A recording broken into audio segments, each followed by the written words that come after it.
नमस्कार, आप देख रहे हैं लोकमंच न्यूज और मैं हूं आपके साथ सत्यम गौर। बुलेटिन की शुरुआत करेंगे बड़ी और अहम खबर के साथ। हरदोई से बड़ी खबर सामने निकल कर आ रही है, जहां आपको बताते चले सपा के राष्ट्रीय अध्यक्ष अखिलेश यादव का आज दौरा है।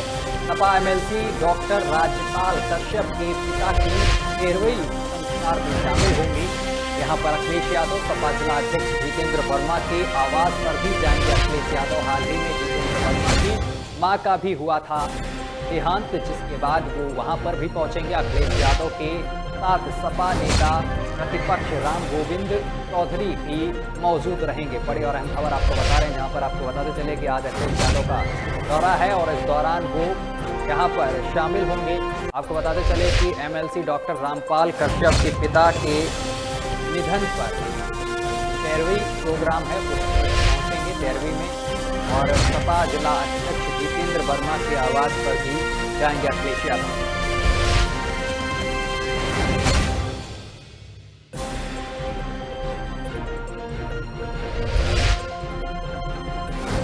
खबर पर ज्यादा जानकारी के साथ हमारे संवाददाता पुलकित हमारे साथ जुड़ गए हैं। पुलकित, यहाँ पर आज समाजवादी पार्टी से अखिलेश यादव का दौरा माना जा रहा है क्या कुछ अपडेट है मामले को लेकर? बताना चाहेंगे कि आज हरदोई में सपा के राष्ट्रीय अध्यक्ष अखिलेश यादव और नेता विपक्ष राम गोविंद चौधरी का जो है आगमन हुआ है। और डॉक्टर राजपाल कश्यप है, इनके एमएलसी हैं ये। इनके पिता का कुछ ही दिन पूर्व देहांत हुआ था, जिसमें आज 13वीं संस्कार का कार्यक्रम है, जिसमें शिरकत लेने अखिलेश यादव जी पहुंचे हैं। और उन्होंने यहाँ पहुंच के जो है डॉक्टर राजपाल कश्यप के पिताजी को श्रद्धांजलि अर्पित की है। इसके बाद जो है सपा जिलाध्यक्ष के आवास भी जाएंगे। सपा जिलाध्यक्ष की माताजी का भी कुछ दिन पूर्व देहांत हो गया था, उनकी माताजी को भी उनके आवास जाकर जो है श्रद्धांजलि अर्पित करेंगे। यहाँ पे नरेश अग्रवाल, इन्होंने जो अखिलेश यादव जी पहुंचे, इन्होंने यहाँ पे जो मीडिया से बात की, इन्होंने मीडिया को एक बड़ा बयान दिया है, जिसमें इन्होंने नरेश अग्रवाल पे कहा है कि नरेश अग्रवाल अगर कह दें कि भाजपा में अपमान हुआ है तो वो वापस ले लेंगे सपा में। सपा ने हमेशा सम्मान किया है, ये उन्होंने एक बड़ा बयान दिया है। चलिए, तमाम जानकारी साझा करने के लिए बहुत बहुत शुक्रिया आपका। तो सपा की तरफ से बड़ा बयान सामने निकल कर आया है। उन्होंने प्रस्ताव दिया है कि सपा में एक बार फिर से नरेश अग्रवाल शामिल हो सकते हैं।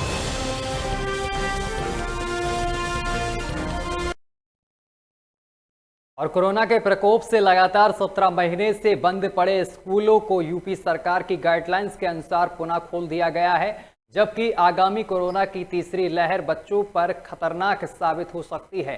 केरल में भी दिन प्रतिदिन कोरोना का प्रकोप खतरनाक साबित हो रहा है और आज उत्तर प्रदेश सरकार के आदेशानुसार 1 से लेकर कक्षा 5 तक के छोटे बच्चों का स्कूल में प्रवेश हुआ है, जो पिछले लंबे समय से स्कूल खुलने का इंतजार कर रहे थे। अभिभावकों द्वारा भी जल्द स्कूल खोलने की मांग की जा रही थी। अलीगढ़ के कावर्शी बाईपास स्थित एसकेडी इंटर कॉलेज में लोकमंच की टीम ने स्कूल की व्यवस्था का जायजा लिया है, जिसमें स्कूल प्रबंधक द्वारा कोविड नियमों का पालन किया जा रहा है।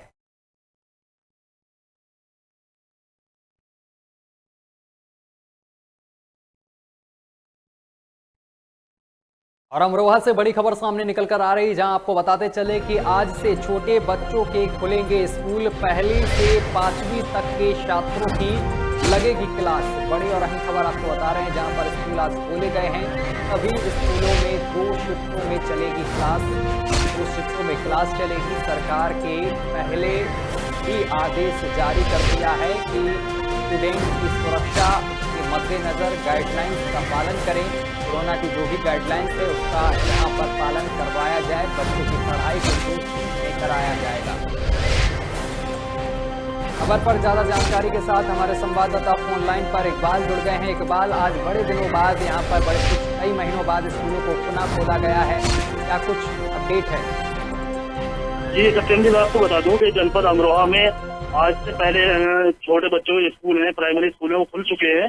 और लगभग ये 18 महीने के बाद छोटे बच्चों के स्कूल खुले हैं और स्कूलों में कोरोना की पूरी गाइडलाइंस के अनुसार क्लास लगाई जा रही है। सभी स्कूलों में 2 शिफ्टों में क्लास चलेगी। सरकार ने पहले ही आदेश जारी कर दिया था कि स्टूडेंट की सुरक्षा के मद्देनजर गाइडलाइंस तैयार की जाए, वो बच्चों की पढ़ाई 2 शिफ्टों में कराई जाए। पहली शिफ्ट जो है 8 बजे से 11 बजे तक चलेगी और दूसरी शिफ्ट जो है 11:30 बजे शुरू होगी। लगभग ये 18 महीने के बाद प्राइमरी स्कूल खोले गए हैं। इसमें जो टीचर सुशीला देवी, उनसे जानकारी मिली, उन्होंने जानकारी देते हुए बताया कि हमने पूरी कोरोना गाइडलाइंस के अनुसार स्कूल खोले हैं और स्कूल में बच्चों के लिए सैनिटाइजर और मास्क की पूरी व्यवस्था की है। जी चलिए, तमाम जानकारी साझा करने के लिए बहुत बहुत शुक्रिया आपका इकबाल।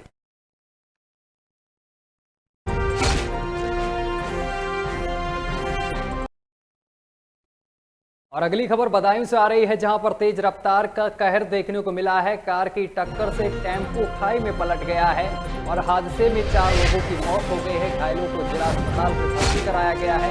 साथ ही आपको बताते चले कि कादर चौक थाना क्षेत्र के बदायूं कादर चौक रोड की ये पूरी घटना है, जहां पर बड़ा हादसा देखने को मिला है। इस हादसे में 4 लोगों की मौत हो गई है, कई लोग घायल बताए जा रहे हैं। सूचना पर पहुंची पुलिस मामले की जांच पड़ताल कर रही है। घायलों को अस्पताल में भर्ती कर दिया गया है।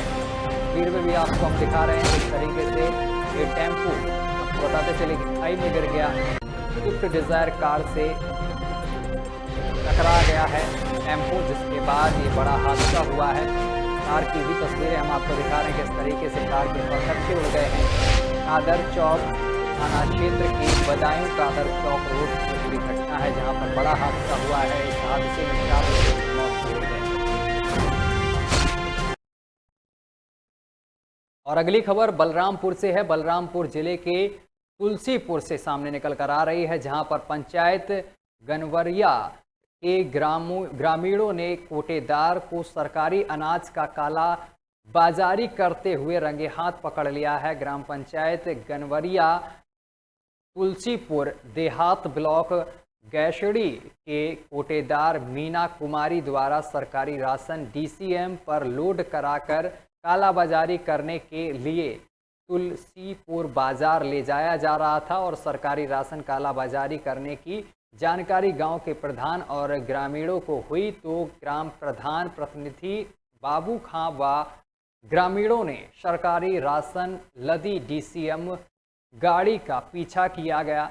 साथ ही आपको बताते चले कि बाजार में सलालुद्दीन गल्ले वाले के यहाँ सरकारी राशन की 10 बोरियां उतारते हुए रंगे हाथों पकड़ लिया गया है। वहीं डायल 112 एवं स्थानीय थाने को ग्रामीणों ने सरकारी गल्ले की कालेबाजारी करने की सूचना दी है। सूचना पर पहुंची पुलिस पूरे मामले की जांच पड़ताल कर रही। सरकारी गल्ले के 8 बोरे पुलिस ने बरामद भी किए हैं। साथ ही डीसीएम गाड़ी को भी अपने कब्जे में ले लिया है। सरकारी राशन का गल्ला कोटेदार मीना कुमारी और उनके पति पंकज, ये लोग डीसीएम पर ला करके जैसे चले, पीछे से गांव वालों ने पीछा किया और यहाँ सलाहुद्दीन से नई बाजार गल्ले की दुकान पर उतारते ने इनको घेर लिया, पकड़ लिया। मौके पर 10 बोरा सरकारी राशन का गल्ला बरामद हुआ। और इसी खबर पर हमारे संवाददाता हमारे साथ सीधा जुड़ गए हैं फोन लाइन पर। यहाँ पर एक कालाबाजारी का मामला सामने निकल कर आया है, क्या कुछ पूरा मामला है? जी सर, आपको बताते चले कि रात को लगभग 10 बजे तुलसीपुर जो है नगर पंचायत है बलरामपुर जनपद में, उसके बगल में एक गांव है गनवरिया में जो है मीना कुमारी कोटेदार हैं, उनके यहाँ से जो है उनके पति जो है पंकज गिरी जो है रात में डीसीएम से जो है लगवा के तुलसीपुर बाजार में सलाहुद्दीन गल्ले वाले के यहाँ जो है बेचने आए थे, जिसमें 10 बोरा गल्ला था उसमें डीसीएम में। साबिर, जिस तरीके से यहाँ पर पुलिस ने बड़ी कार्रवाई करते हुए गल्ला भी बरामद किया है, तो किस तरीके की अब कार्रवाई की जा रही है इस कोटेदार पर? कोटेदारों के खिलाफ जो है मुकदमा लिखा गया है और अग्रिम कार्रवाई की जा रही है सर। चलिए, तमाम जानकारी साझा करने के लिए बहुत बहुत शुक्रिया आपका।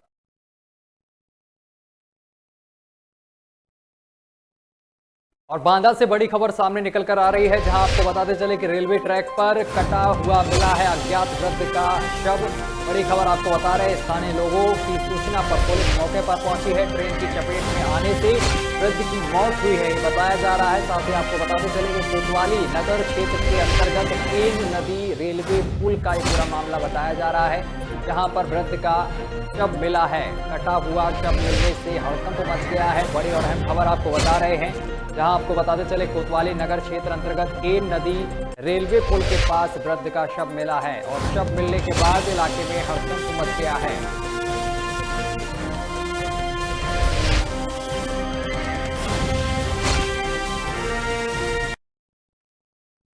और बाराबंकी से बड़ी खबर आ रही है, जहां आपको बताते चले कि 7 महीने से बंद स्कूलों में फिर से लौटी है रौनक। बड़ी खबर आपको बता रहे हैं, जहां पर आपको बताते चले कि कई महीनों से बंद स्कूलों में एक बार फिर से रौनक लौट आई है। आज से खुले हैं प्रदेश भर के प्राइमरी स्कूल। कोरोना गाइडलाइंस का पालन करते हुए स्कूलों को खोला गया है। आपको बताते चले कि स्कूलों में कोरोना के नियमों का पालन कराया जाएगा और जिसके बाद आज बहुत दिनों बाद स्कूलों को खोला गया है। बड़ी और अहम खबर आपको बता रहे हैं, कई महीनों के बाद स्कूलों को फिर से शुरू किया गया है।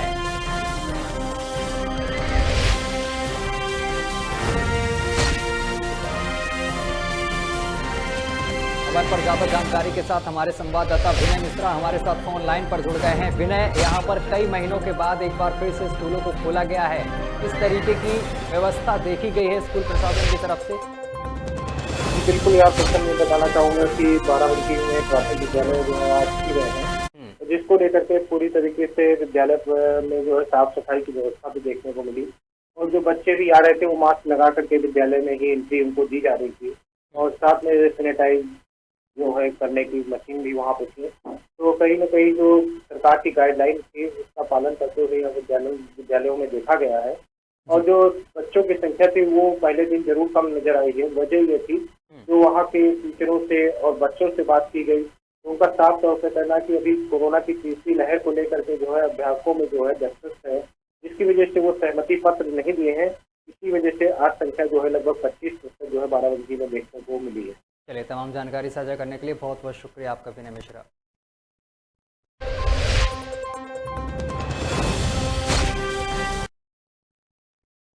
और अगली खबर झांसी से आ रही है, जहां पर एक मामला आपको बताते चले कि मौरानीपुर स्थित भारतीय स्टेट बैंक से सामने आया है, जहां पर ग्राम बुखारा आपको बताते चले कि ग्राम बुखारा के एक किसान के खाते से एक दलित ने 1.5 लाख रुपए निकाल लिए हैं। जब किसान को खाते से पैसे निकालने की बात मालूम हुई तो वह बैंक अधिकारियों के पास पहुंचा और वहीं उसे पत्रकारों ने कवरेज कर लिया। तो बताते चले कि आपको कानन फानन में उक्त दलाल ने उसी खाते में पैसे जमा करा दिया है, लेकिन आश्चर्य की बात यह है कि बिना किसान की विड्रॉल में हस्ताक्षर किए बिना बैंक अधिकारियों ने उसके खाते से पैसे कैसे निकाल कर दे दिए, ये बड़ा सवाल है। ये पहली बार नहीं हुआ है, इससे पहले भी अन्य बैंकों में ऐसे मामले सामने आ चुके हैं। 2 लाख रुपया निकाले तो इस निकाले भी उनके शान पकड़े गए, उनके का नाम पकड़े गए और मैनेजर ने दफ्तर के मैनेजर का पूरा हाथ बल यहाँ मेरे 3 बच्चे नाथ में सियानी बैठी। और खबर पर ज्यादा जानकारी के साथ हमारे संवाददाता राजीव हमारे साथ फोन लाइन पर जुड़ गए हैं। राजीव, यहाँ पर एक किसान के खाते से पैसे निकालने का मामला सामने निकल कर आया, आखिर क्या कुछ पूरा मामला है, विस्तार से बताएं। ये आपको बताया तहसील मौलानीपुर के अंतर्गत एक स्टेटमेंट पड़ती है उसका मामला है और यहाँ पर आपको तरीके से काफी दलाल सक्रिय हैं बैंकों में। दलाल प्रथा रुकने का नाम नहीं ले रही है, जिसको लेकर लगातार ग्रामीण इसमें जाल में फंसे रहते हैं और ग्रामीणों इस किसान का यह आरोप है कि इसके कुछ समय पहले 1.5 लाख रुपए निकाले गए थे और जब कल मीडिया की संज्ञान में केस आया तो इसके बाद आनंद फानंद में उसके 1.5 लाख रुपए जो है उसके करवा गए हैं। तो इस पूरे मामले को लेकर क्या जो पीड़ित है उसने पुलिस में तहरीर दी है? जी, तहरीर देने के पहले तहरीर दी थी, शिकायत भी की थी। तो इसके बाद जो बैंक कर्मचारी थे और बैंक के अधिकारी थे उनमें हड़कंप मच गया और हड़कंप इसके बाद जानकारी के बाद उन्होंने आनंद फानन में उसके पैसे जो है जमा करवा दिए हैं। और इसके बाद अभी जब उनसे बात हुई तो इस मामले में उनका यह कहना है कि इसके पहले हमारे जो पहले बैंक मैनेजर थे उनका ये पूरा मामला है, हमारे संज्ञान में ऐसी कोई मामला नहीं आया है। चलिए, तमाम जानकारी साझा करने के लिए बहुत बहुत शुक्रिया आपका।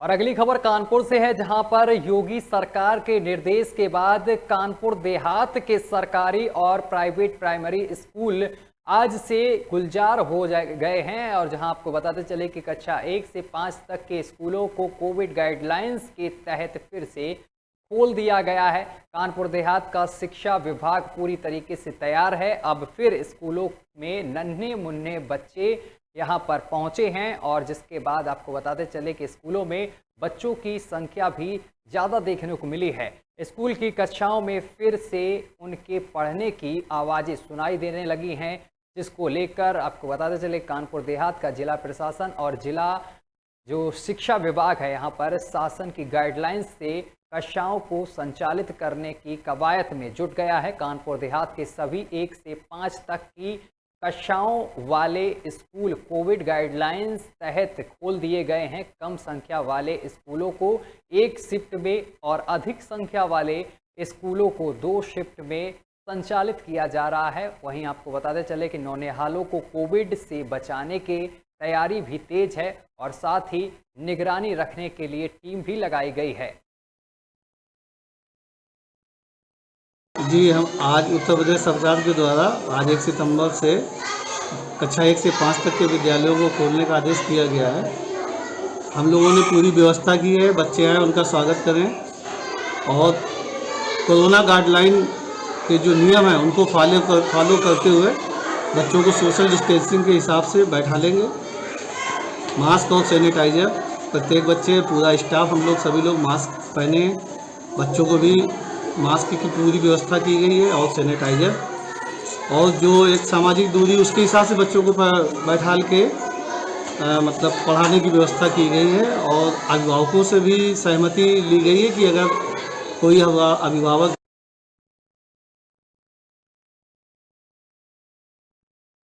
और अगली खबर लखनऊ से आ रही है, जहां पर सरकार ने कोविड-19 की दूसरी लहर के बाद प्राथमिक विद्यालयों के खोले जाने के आदेश जारी कर दिए हैं।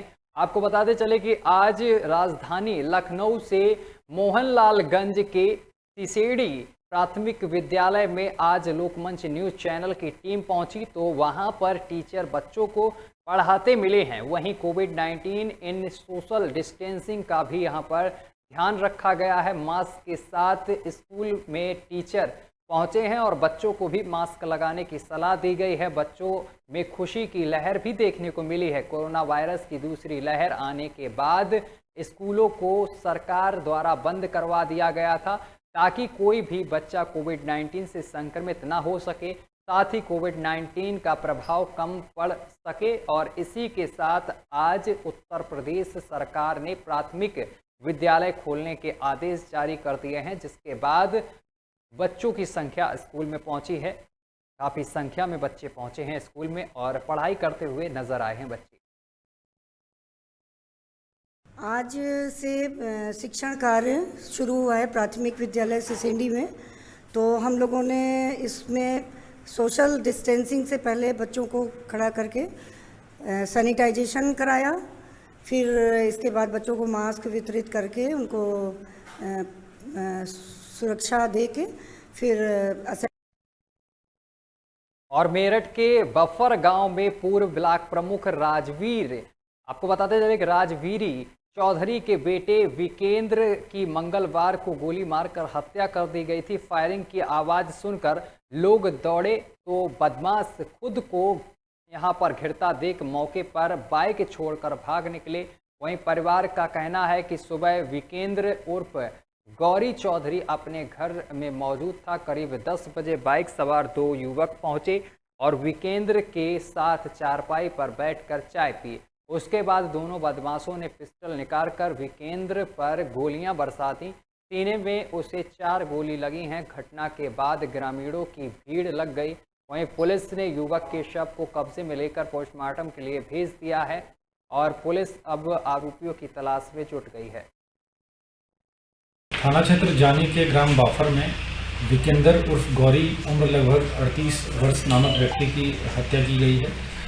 परिजनों के द्वारा दी गई तहरीर पर सुसंगत धाराओं में मुकदमा पंजीकृत किया जा रहा है। शव को पोस्टमार्टम हेतु मोर्चरी भिजवाया जा चुका है। मृतक का बृहद आपराधिक इतिहास है। कुल लगभग 11 मुकदमे दर्ज हैं। इनमें जो लेटेस्ट है वो 2018 का 756/18 है, जिसमें मृतक के ऊपर 302 का मुकदमा दर्ज किया गया था। नामजद अभियुक्त था मृतक, इसमें जेल भी गया था। और मेरठ में अपने भविष्य को लेकर चिंतित 10वीं 12वीं के छात्र पर कुछ युवा नेता राजनीति करते नजर आए हैं। इस बीच कोरोना की तीसरी लहर को लेकर बरती जा रही सावधानियों की भी जमकर धज्जियां उड़ाते हुए नजर आए, अनदेखी करते हुए नजर आए। मंगलवार को जिला मुख्यालय पर अपनी मांगों को लेकर पहुंचे यूपी बोर्ड के छात्रों की अच्छी खासी संख्या नजर आई, लेकिन इन छात्रों को मोहरा बनाकर राजनीति करने यहां पर युवा नेता पहुंच गए, जिन्होंने जमकर नारेबाजी यहां पर की। एक तरफ जहां छात्रों ने अपने भविष्य को लेकर चिंतित हैं, तो दूसरी तरफ युवा नेता इस जगह पहुंचकर राजनीति चमकाने में जुटे रहे।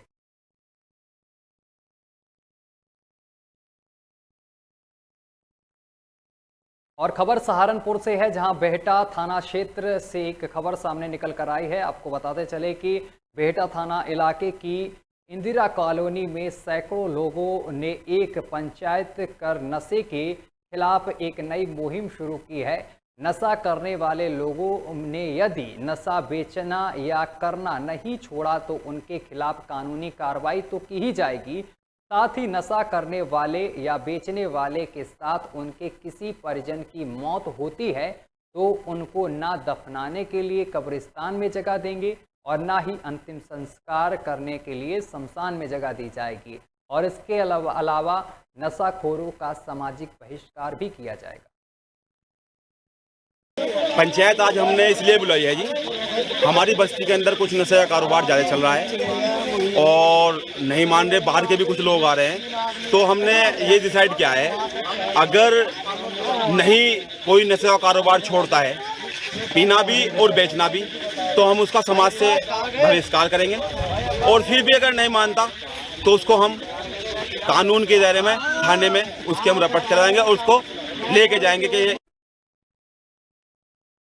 और खबर पर ज़्यादा जानकारी के साथ हमारे संवाददाता काशिफ हमारे साथ जुड़ गए हैं। काशिफ, यहाँ पर एक मामला सामने निकल कर आया है कि नशा करने वालों को सामाजिक बहिष्कार किया जाएगा, क्या कुछ मामला है? जी सत्यम, मैं आपको बताना चाहूंगा, ये बेहट थाना क्षेत्र का मामला है। बेहट की एक कॉलोनी में जी हेलो जी जी जी सत्यम, मैं आपको बताना चाहूंगा, बेहट की एक कॉलोनी में जो है लोगों ने बहिष्कार किया है नशा करने वालों का, और नशा के खिलाफ मुहिम चलाई है उन लोगों ने जी। इसका साफ साफ असर देखने को मिला है, जहाँ पर उनके द्वारा कहा गया है कि नशा बेचने वालों या नशा करने वालों को ना ही शमशान में जगह मिलेगी और ना ही कब्रिस्तान। और इसके साथ ही सामाजिक बहिष्कार की भी बात की है। बहुत बहुत बिल्कुल, सामाजिक बहिष्कार भी किया गया है और कहा गया है कि गाँव से भी उनको अगर जरूरत पड़ेगी तो गाँव से भी उनको निकाला जाएगा। जी बहुत बहुत धन्यवाद हमारे साथ जुड़ने के लिए। तो अगली खबर वाराणसी से है। वाराणसी में नगर निगम को उनके अधिकारियों व कर्मचारियों ने ही पिछले 3 साल के दौरान 25 करोड़ रुपए का चूना लगा दिया है। इसका खुलासा 3 साल की ऑडियो से हुआ है। वित्तीय अनियमितताओं में स्वास्थ्य, राजस्व, लेखा, इंजीनियरिंग, आलोक और परिवहन विभागों के अलावा कंप्यूटर सेल के भी अधिकारी कर्मचारी शामिल हैं, यानी जिसे जहां और जब मौका मिला खेल करने में नहीं चूके। आज हम लोगों का ये धरना है कि आप लोगों ने देखा होगा कि सुबह हिंदुस्तान अखबार में एक बहुत महत्वपूर्ण एक बड़ी खबर छपी कि जिसमें 25 करोड़ रुपए का वाराणसी नगर निगम के अंदर घोटाला पिछले 3 साल से चल रहा है। और हम लोगों के सामने जो मनोज त्रिपाठी लेखा अधिकारी है, सारे तथ्य हम लोगों को बल्ले है, सारे सबूत के साथ ये अधिकारी दोषी पाया गया। आज कांग्रेस पार्षद दल के नेता सीताराम जोशी के नेतृत्व में नगर निगम वाराणसी परिसर में सारे कांग्रेस के पार्षद धरनारत है। जैसा कि आपको समाचार पत्रों के माध्यम से मालूम हुआ होगा कि नगर निगम में 25 करोड़ रुपए का घोटाला हुआ है। और बुलेटिन में अभी के लिए बस इतना ही। देश दुनिया की तमाम खबरें देखने के लिए देखते रहिए लोकमंच न्यूज।